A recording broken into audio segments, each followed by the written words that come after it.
আসসালামু আলাইকুম সবাইকে। আশা করি অনেক ভালো আছেন। আজকে আপনাদের আমি বেগুনি বানিয়ে দেখাবো। চলুন রেসিপিটা দেখে আসা যাক বেগুনিটা বানিয়ে থাকি। এখানে আমি কিন্তু 1 মাসের বেসন নিয়েছি। এখানে আমি বেসনটা চেলে নিচ্ছি। এখানে আমি কিন্তু চাউলের গুঁড়া দিয়ে বেসনটা চেলে নিচ্ছি। অবশ্যই চাউলের গুঁড়াটা দিবেন। বেসনটা কিন্তু খুব সুন্দর মচমচে হয় বেগুনি ভাজতে গেলে বা আলুর চপ ভাজতে গেলে। এই যে আমার চেলে নেওয়া কিন্তু হয়ে গেছে। এখানে আমি কিছুটা নিয়ে নিয়েছি।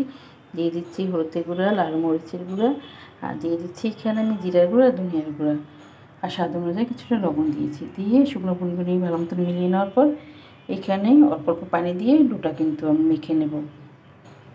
একবার পানি দিতে যাবেন না, তো কিন্তু নরম হয়ে যাবে। অল্প অল্প দেবেন আর মেখে নেবেন। দেখতেই পাচ্ছেন ডোটা কিন্তু আমার মেখে নেওয়া হয়ে গেছে। এখানে আমি দিয়ে দিচ্ছি সামান্য 1 চিমটি খাওয়া ছোড়া দিয়ে দিচ্ছি। খাওয়া ছোড়া দিলে কী হয়, সুন্দর ফোলে কিন্তু। আর নিয়ে নিচ্ছি এখানে আমি একটা বেগুন নিয়েছি, দেখতেই পাচ্ছেন। এই বেগুনটা এখন আমি বোটার কাছে মধ্যে কেটে 4 ভাগ করে নেব। এই বেগুনটা আমি পুরো একটু ভাজবো না, আমার যেটুকু প্রয়োজন সেটুকু নিয়ে নেব। এই যে নিয়ে এখন আমি এই পাতলা পাতলা করে কেটে নেব। বেশি পাতলাও হবে না, বেশি মোটাও হবে না, মিডিয়াম সাইজ করে এই বেগুনটা কিন্তু আমি কেটে নিচ্ছি। এই দেখতেই পাচ্ছেন বেগুনটা কিন্তু আমার কেটে নেওয়া হয়ে গেছে। এখন এক বাটিতে উঠিয়ে নিচ্ছি। উঠিয়ে নেওয়ার পর এখানে আমি দিয়ে দিচ্ছি পানি আর লবণ দিয়ে আমি 1 মিনিটের জন্য ভিজিয়ে রাখবো। বেগুনটা কিন্তু খেতে খুব ভালো লাগবে।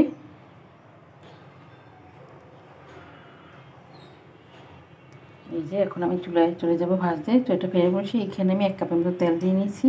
এই যে বেসনের সাথে মিলিয়ে আমি কিন্তু বেগুনগুলো এখন ভেজে নেব। এই যে আমি কিন্তু একটা দিয়ে নিলাম। এই যে ফ্রাই প্যান ছোটো, তার জন্য কিন্তু আমি জোরে করে দিয়ে ভেজে নিচ্ছি। এই যে একটু তেল দিয়ে দিচ্ছি উপরে, সুন্দর ফুলবে।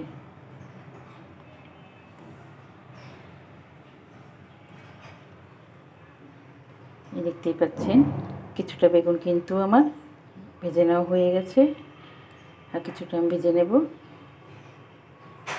আর কেমন হয়েছে অবশ্যই কমেন্টের মাধ্যমে জানাবেন। আর শুরু করার একটা লাইক দিতে ভুলবেন না। সবাইকে অসংখ্য ধন্যবাদ আমার ভিডিও দেখার জন্য।